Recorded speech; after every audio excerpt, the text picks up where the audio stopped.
And now it's time for the Mr. Nailsin Show.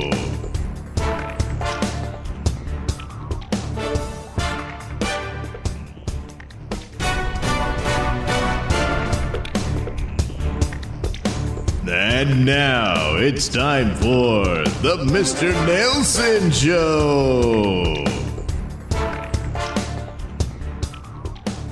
Well, here we are for the Mr. Nailsin Show.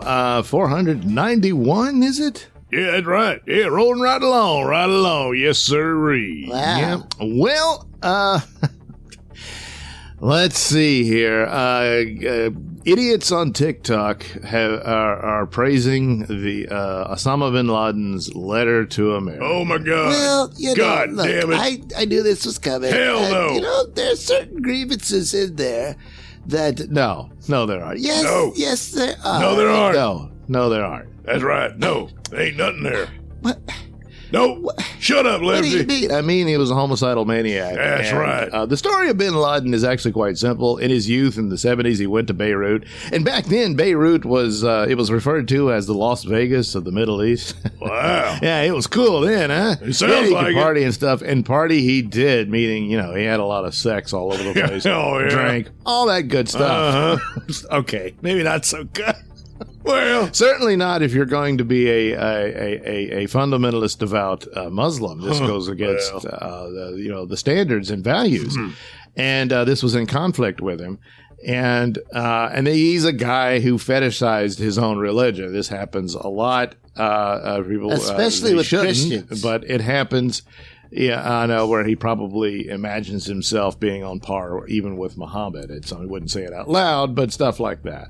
And but then, of course, the conflict is what he did. So whose fault is that? Well, it could be his. So it's the decadence of the West and its influence. And that really begins his thinking. And then the rest culturally and whatnot and the geopolitical realities of the region he was brought up in and that sort of thing. Yeah, well, there you go. But as for his list of grievances against the West and the United States in particular, the stuff about the Iraqi occupation after the original Iraq War and stuff like that, which he offered to fight on the behalf of Saudi Arabia. well, what do you know?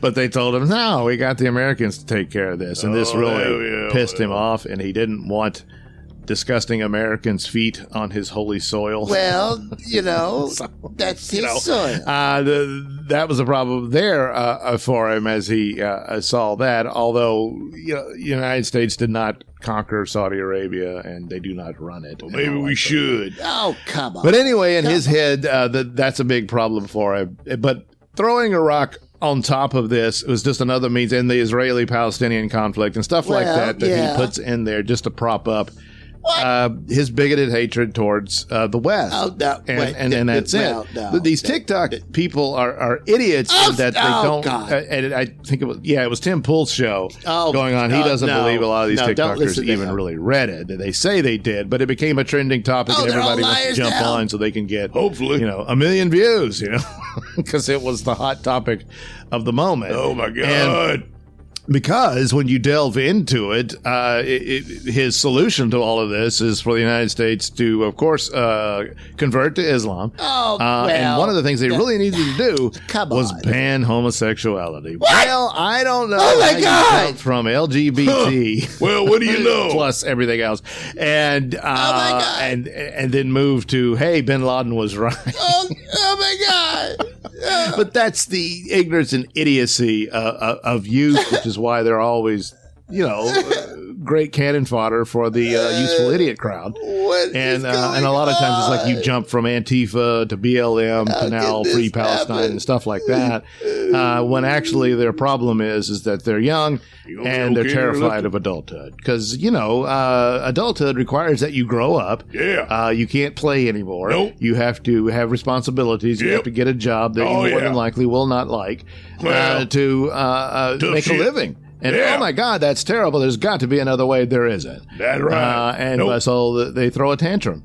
And you pick causes, you get drawn into it, and the reason you have to work for a living is because the bad people run the world, Well, and that sort of thing, and that starts all the screaming matches, where you get, so. Again, cannon fodder. Oh, God. Usually metaphorically, but, well. Uh-huh. Yeah. Now, amongst the groups, you've got hardcore ideologues and fanatics in there. Oh, that my are God. The real villains, of course. And it only takes a few. But mobs and whatnot doing this sort of thing. Now, of course, yes, there is, surprise, actual hatred of Jews for being Jews. And this boils up in the midst of, the Israeli-Palestinian conflict, which a lot of these Jew haters don't really give a rat's ass about Palestine. They just use it as an excuse to beat up Jews. In a lot of this case, I mean, you can say, well, you can't ever be critical of Israel. That argument falls flat, and certainly in the face of recent events, and also falls flat when you got a bunch of people running around harassing Jewish college students on American campuses just because, well, it's all a guy wearing a yarmulke, so we jumped him. That kind of thing. No, that's not criticism of Israeli policies. That's hatred of Jews. Period. Now, I understand the America First sentiment, and I'm sympathetic to it to a point. I mean, the Ukraine war breaks out, and my position on that is there's such a thing as too late. The Ukraine war was being avoided by U.S. policy until some idiot came in and decided to fundamentally transform America, which he and his crowd did, and there you go. Basically, come on in, Putin. So what the Russians did, I think is terrible, but it's done, and there's consequences for your actions and whatnot, and there is such a point that's too late, and it's horrible and sad, but that's the way it is. Now, America First, I can understand the sentiment again because after 20 years of war that ended in surrender of our material in Afghanistan, look, I'm not backing any more of this, I understand that. Now Israel blows up. Well, Israel's in a strategic position. It always has been. I understand perfectly sending the Navy there to police the waterways and try to keep that shipping open. Because, again, especially, what does that have to do with us? Well, some idiot came in and shut off our independent energy sources. So now we're dependent again. So you need that. Plus, your allies are always going to be dependent on it. And to keep the world regular... You can't just drink Metamucil. You got to keep those waterways open and stuff like that. And that's the strategic position that Israel has held. And, of course, there is the overall story. There is the similar societies between, there's more of a Western-style society in Israel than elsewhere in the region and that sort of thing. And it plays a part. And then, of course, sympathies for the suffering the Jewish people and understanding all of that. And that sort of thing. It all plays into it, of course. But the solid, hardcore strategic position plays a huge role in it. Despite the fact that everyone is so sick to death of these wars, life's tough, isn't it? You end up in bad situations and have to do things you'd rather not. And that's the nature of it. So Israel gets attacked. It's an act of war committed on them. They respond with war, and it's their fault. We got to have a ceasefire. No, it doesn't work that way. Yeah, wars are terrible. They're nasty, which is why you shouldn't start one. But that's what Hamas did. Meanwhile, over at the Daily Wire, which is a publication I enjoy reading and watching their shows and whatnot, there's a bit of a split there between Ben Shapiro and Candace Owens. And Candace Owens is very much in the America First stance, whereas Ben Shapiro is pro-Israel. And it's very, very personal for him, not just because he's Jewish, but because, as it happens, he was in that very region that got attacked, I think within days before it had happened. And then, of course, friends, family, they're involved and everything like that. So, of course, everybody says, well, Ben's been really emotional about all of this. And he's the guy who says facts don't care about your feelings and all of that. But goddamn, I mean, can't you cut him a little bit of a break? Perfectly understand him being pissed off. And maybe he's not at his best in this. Because I've always said Ben Shapiro's a guy you debate at your peril. because he's very quick and has great command of data and whatnot, and what his presentations are, and that sort of thing. A lot of people says, well, he just goes up against idiot college students and stuff. Yeah, but not always. And a lot of people who's supposed to have had some amount of standing intellectually, if you will, just refuse to debate him. And I mean, well, probably wise on their part. But, I mean, look, they're not going to show up. They're not going to show up. That kind of thing. And then, of course, universities would ban him and stuff like that. But anyway, this comes into conflict with him. It really shouldn't. But overall, I don't fully understand what the ultimate spat is. There is surely something of a schism there in early on, in that Candace Owens was palling around with Kanye West. And then, of course, he just came out full-blown Jew hater. He says he loves everybody, but then he said even Hitler. So, I mean, come on. I mean, the guy's a nut and all that sort of thing. But chasing after Kanye West is a problem, which I understand why people do. And Trump did it too, and all this stuff because of the fascination with celebrity. And then that's another thing of getting too tied up in a personality. It's the outcomes that you should be interested in. It's like when I justify voting for Trump and whatnot. Is like I readily concede he's an asshole, but he did very good work, better than most. And so that's the thing. Hero worship should be for God and no one else. That's the standard. But here, so maybe this business with Kanye played into it. I'm sure it did. I don't know what Candace's response to that was, if she fully condemned him or not. Haven't really kept up on that. It's been a while now. She should have. I mean, it's not her fault about Kanye, but she did pal around with him and that sort of thing. But in this case, I think there was a clip running around of her talking about these campuses were responding to these harassment and attacks on Jewish students. And she's like, okay, but where was all the stopping the harassment and attacks on white students at the time, which the campus administration, in their silence usually, seemed to be quite in support of this sort of thing. And so it was a point that she was making, and I guess this irritated Ben in that, and that. I don't know. Is it the timing or what have you? I mean, it is true. There was a lot of anti-white sentiment on college campuses, and seemed to be endorsed by the administrations of those universities and what have you. And then now this comes home, and that's her response to it. So, but again, I don't know if that's what set Ben off. If that's what set him off, I can understand his being upset to a point, but to the point of this, I don't think so. So I'm guessing there's more to it. There is this clip of him. It looks like he didn't know he was on camera, but he was going on about how disgraceful she was. But I don't know. That was in response to a question that he got, and I didn't hear what it was. I don't know what the question exactly was. What is it they were complaining about that she did or said? And then he agreed that, yeah, that was disgraceful or what have you. So it might be something else. I don't know what other views she's had on it other than an American First stance and that sort of thing. But that's the problem. On the one hand, I would think, hey, there's a problem between the two of you. I'll need to work it out behind closed doors. But other people say, hey, no, let's see it all, see all the truth and stuff. Well, we're still not seeing it all. I mean, be specific in what it is the problem, and they can argue that point. And whatever the resolution is, if she wants to leave Daily Wire, well, all right. Other people, of course, everyone's paranoid about this sort of thing, that it's all a stunt, but between the camps, or that Candace is orchestrating it so that she's getting ready to leave and she wants her own thing and she's making a blow up.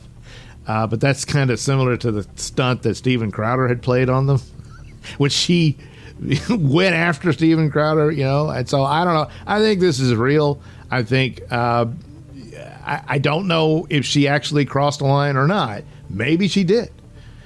But at the same time, I understand Ben Shapiro's position and the state of mind that he would be in this situation. But again, did he overstep the line himself, and he's seeing it through that lens and not seeing it clearly? That's possible as well, as to what exactly is it that she did or said that set him off. And it in her was like, hey, I was trying to be sensitive to his position and whatnot, but that enough's enough, and that kind of thing. It could be, but ultimately, it's all very sad. I've liked both of them.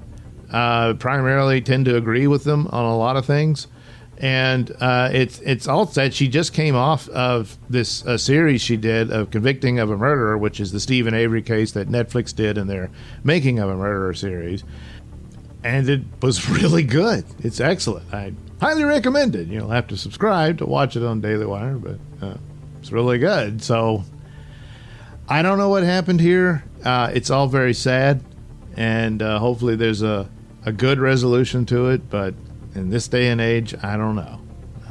It's unfortunate, but that's the way it is, I guess.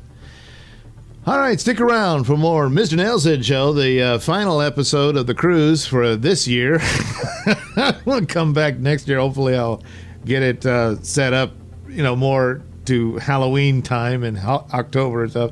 I guess I'll have to start it early in late September next year for that one. But anyway, that's there, and me and Lefty review another episode of Space 1999, so stick around for that.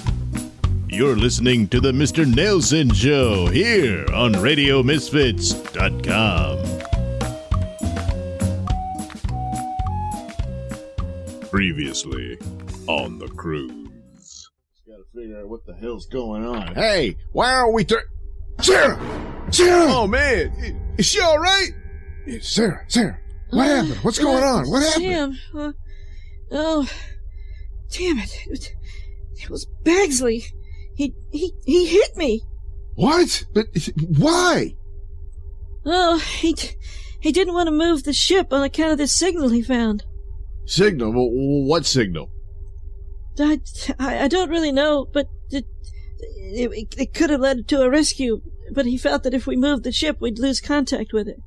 But I argue we have to move the ship in order to get the storm to rid us of the swarm. Yeah, well, it looks like we don't have to move the ship for the storm, because the storm has turned and is headed right for us. Oh, shit!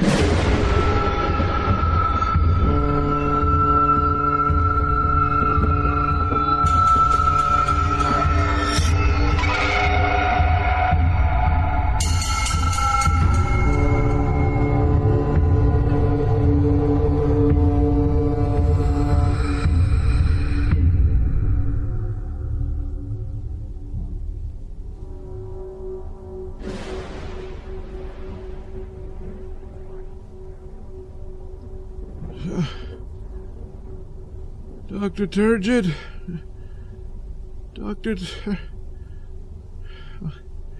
Lance?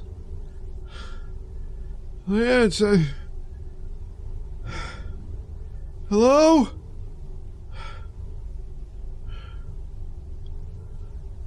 Hello? Who's there?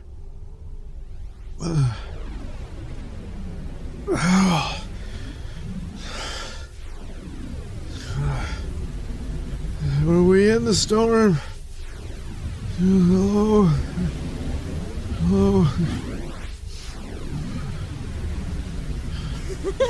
Sam, I don't know. Sarah? Come on, Sarah. I mean, everybody else is busy with the party. Now's our chance to get busy with our own private party. Oh, God. I don't... Oh, my God. Cabin's just a few steps away. Oh, boy. Wait. Sam? Oh. Oh. Oh. Oh. Oh.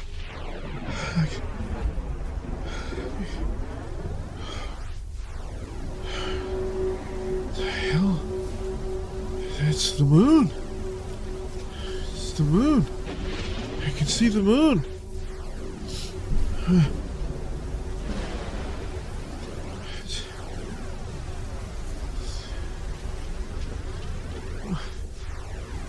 I'm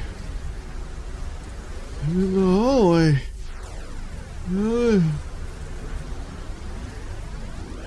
I black out?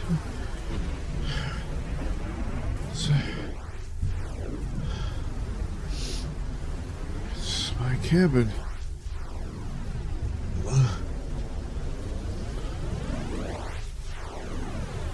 Oh my God! Oh gosh. You know what? The funny thing is, I'm actually horned up for this. Amazing as that seems, but yeah. And what do you know? Your little dick can't show up to perform. Here we are in the middle of the ocean, the whole point of this, and you can't stand up. I'm sorry, Balloona. I can't do it with the camera on. That's the deal. I'm a porn star. You won a contest to go on a cruise with a porn star, and part of the deal is we get our little interaction on video. Yeah, well, it's not gonna happen. I just can't do it on camera. I'm sorry. Yeah, well, Mac, we're in agreement. You certainly are. Sorry. Now I gotta go find someone else to take care of business. See ya. Wouldn't want to be ya. Balloona! Come on, Balloona! Oh, man. Damn it. What the hell? I'm seeing the past. I'm obviously dreaming.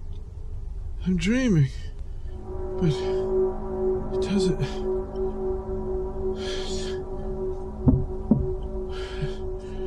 Everything feels solid. It's real. I got this. No, wait. I've been given a chance. I can save Balloona. I gotta warn her what to do. Balloona! Oh, no! Damn it! Not again! Oh, God!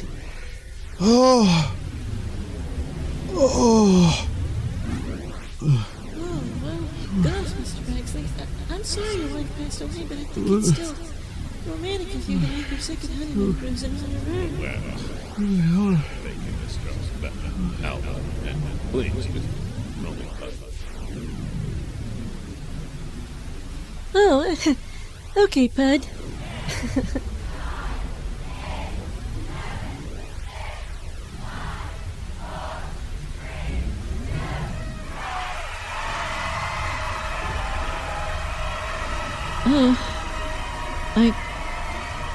I guess it's time now. I'm afraid so. And we have to perform the ritual as required, so, I have to ask you to remove the robe. Fortunately, there's no one around, as they are all occupied with the celebrations. No, Mr. Pud, I understand. There you are. Now, of course, you'll have to kneel and place your hands on the railing, and, I apologize, but of course I will have to bind your hands to the railing. There's no need for apologies. This is a better fate than what the cancer had in store for me. And at least I will have died for something. You're a brave woman, Alma. Very brave.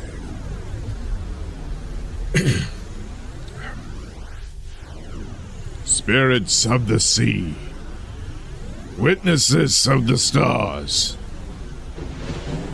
I offer this sacrifice to seek audience with the ancient serpent, Tiamat.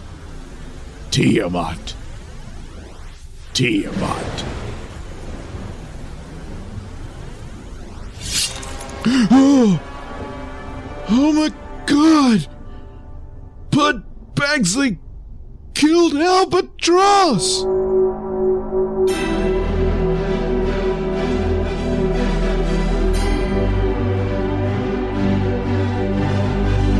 You have been listening to The Cruise, written, performed, and produced by me, Douglas Nailsin. Any and all music is courtesy of Kevin MacLeod and other public domain and copyright-free sources.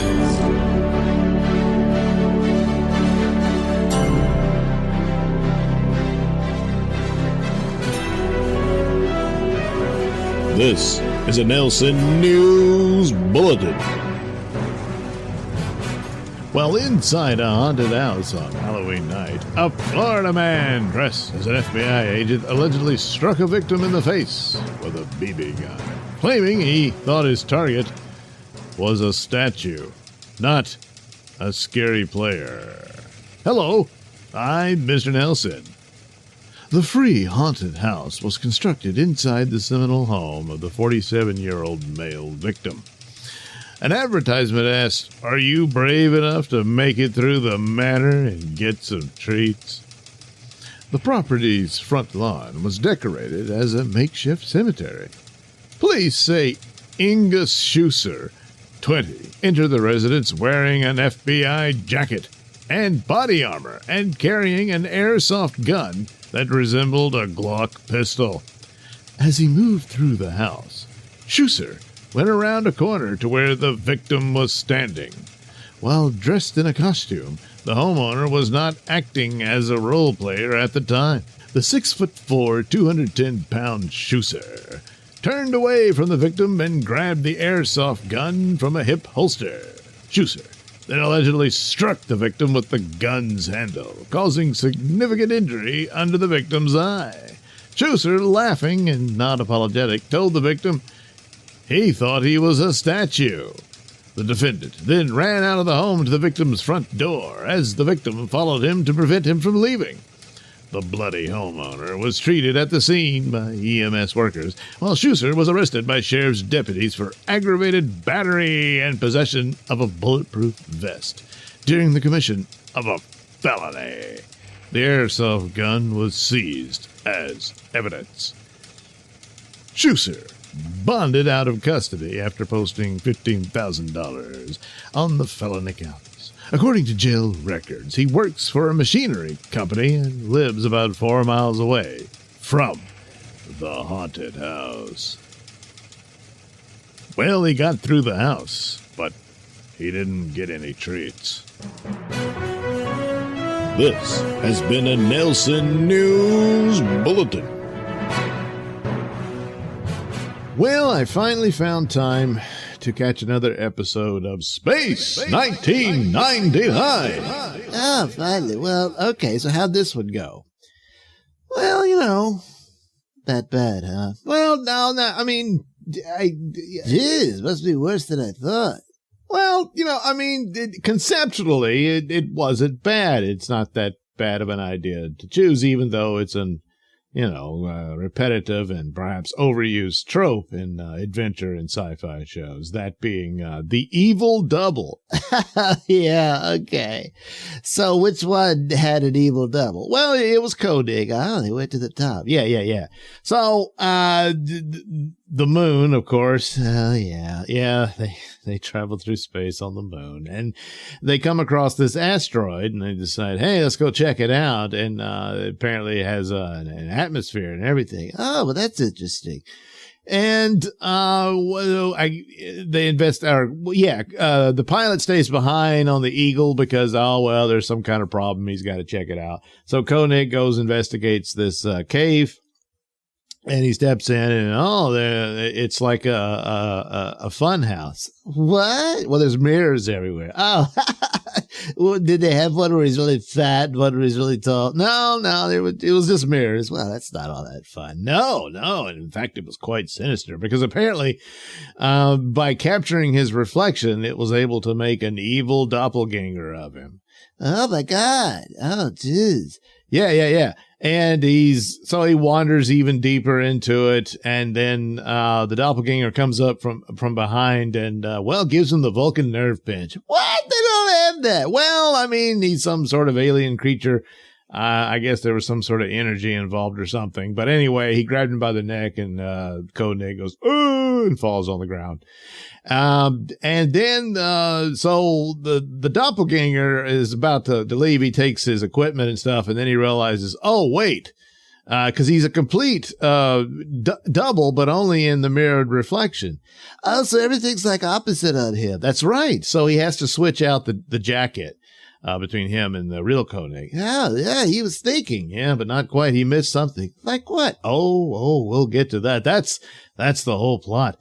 So anyway, he leaves Koenig behind, gets back to the ship, and tells the pilot, we got to get the hell out of here right now. And the guy says, oh, well, I need a little time. There's no time. And so they floor it back to the moon. He gets there and starts barking orders that they need to direct all their energy at the asteroid or they'll be destroyed. He doesn't really explain how or why or anything. And Dr. Helena, of course, his side piece. Oh, my God. Girlfriend. Well, okay, girlfriend, but that's really outdated. And I don't know, partner. Okay. Anyway, so she says, hey, well, that could tax the life support systems. And we might want to rethink this. No, obey my orders and all that stuff. Oh, my God. Yeah, he practically told her to sit down, shut up, or go to the kitchen and make him a sandwich. Oh, no, that is toxic. That should have been a major warning sign. Well, amazingly enough, it was. What do you mean amazingly? Well, I mean, have your commander come in and be all panicked and stuff and say, oh, we got to do this. I've discovered a terrible threat on that asteroid. And to immediately jump to questioning him is like they pushed that already. And I mean, Maya, the shape-changing girl, stands up to him too, and so he sends her to her room. What? Well, she's to remain in quarters or whatever. Oh yeah, okay. So then the boyfriend goes back to pay her a visit, but he's disturbed too. So he says, "Hey, you know what? We need to steal one of the Eagles and go find out what happened on that asteroid."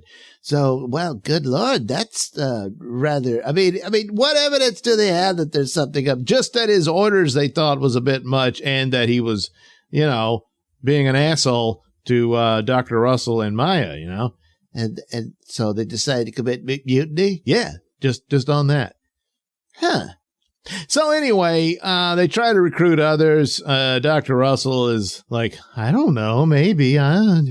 Don't be like that. Yeah, come on, girl. Grow a spine. Don't be a battered girlfriend. Girlfriend? I'm the partner. Anyway, she meets with Koenig, and then she inadvertently touches him and realizes he doesn't feel human. He feels like ice.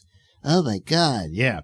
Because meanwhile, back on the asteroid, Koenig is still trapped there, and he meets the central control of the asteroid. And it turns out what the deal is, that this contains all the DNA repository of a race of people who were nearly destroyed, and their only hope of survival was to store themselves in this asteroid and look for another world to steal all their power from to regenerate themselves and replace that world. So they need all the power of the alpha base to regenerate themselves and be restored, but at the price of the Alphans, of course. And so, well, there's the problem.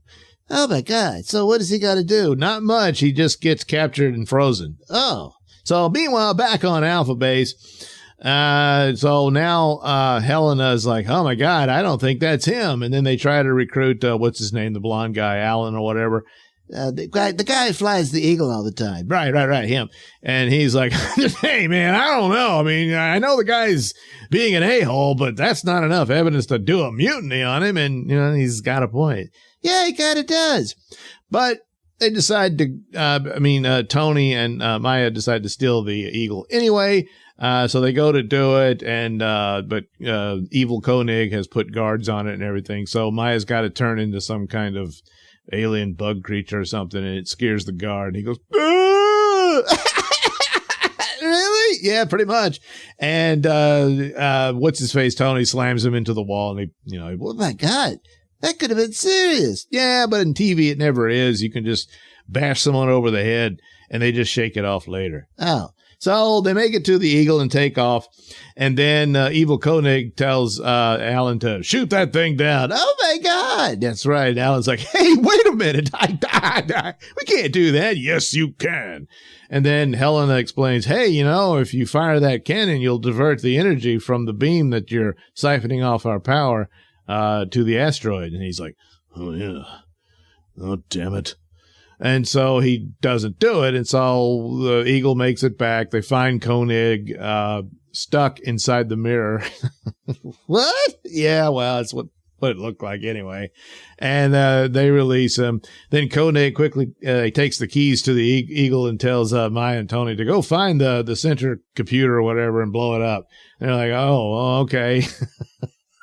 So he gets on the Eagle, goes back. Meanwhile, Helena's trying to prove to the rest of the crew that this isn't the real Commander Koenig. And do they believe her? I guess not. I mean, they're all just sort of staring and not knowing what to do. And then all of a sudden, real Koenig shows up. And so then you got the split camera thing they always like to do. Oh, yeah. And Koenig is like, he's not the real Koenig, I am. And then the evil Koenig says, look at his jacket. It's all reversed. He's obviously the copy. And they're like, oh, yeah. But then Koenig pulls out his ace up the sleeve. What's that? His hair. What do you mean? Well, evil doppelganger apparently didn't have a comb, so he had the opposite part to real Koenig. Are you kidding me? No, that's where he slipped up. He forgot to comb his hair in the proper part because, that's Koenig's hairstyle, and he didn't think of that. So that's how they convinced. Yeah. And so that's that. Koenig destroyed the computer with I can't remember how he did that. I guess he just turned off the stream or something and it blew up because it was on right on the cusp of regenerating or whatever. What about Tony and Maya? Oh, they got frozen in there too. The computer likes to laugh at you when it traps you and stuff. And but when everything started blowing up, it shattered the ice box they were in or whatever. Ice box. And they went and blew up the computer, what have you. And then they got rescued. I assume they don't really show it. They just run out of the room. And I guess they went and destroyed the computer. That's right. Now that I'm thinking about it. They got what? Well, it ended abruptly. What the hell? Yeah, it's just Koenig's like, oh, thank God I maintained the same hairdo. And that was it. Huh. Well, that sounds just stupid. Yeah, it didn't have to be. I mean, just the basics of some alien replacing somebody and taking over their base and using it against them and stuff like that. Could have worked out, but, well, I guess it didn't. No, it doesn't sound like it. Anyway, there you go. Seed of Destruction. Why was it called that? Well, the seed was the repository of all the people from the dead world that wants to be regenerated. Oh, that's right. But it would destroy the Alphans for them to be returned. Yeah. Seems like they could have worked something out. Well, they didn't. Oh. Anyway, that was Seed of Destruction from Space 1999.